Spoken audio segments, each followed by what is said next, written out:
Ang pag-develop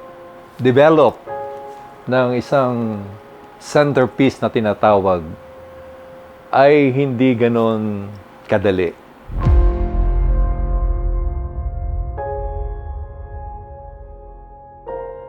Hi, this is Joe Datuin, Bicol Olympian and Monumentalist.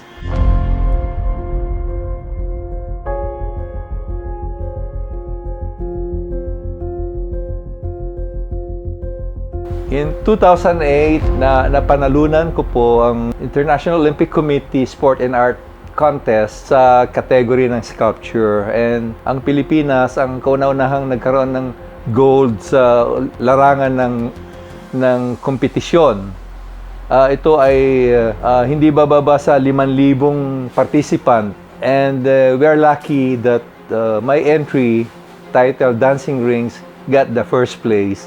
So, malaking karangalan ito sa Pilipinas dahil kung maalala nyo, nung si Juan Luna ay nanalo sa Spain, na ang kanyang obra ay Spolarium.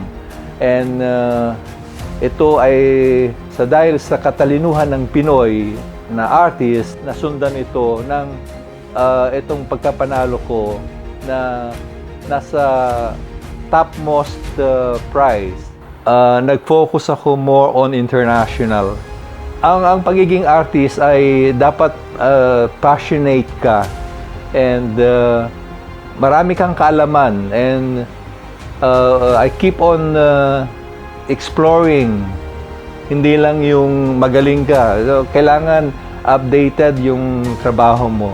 So, yung signature na tinatawag ng isang artist, dapat may sarili ka, hindi kayong nanggagaya.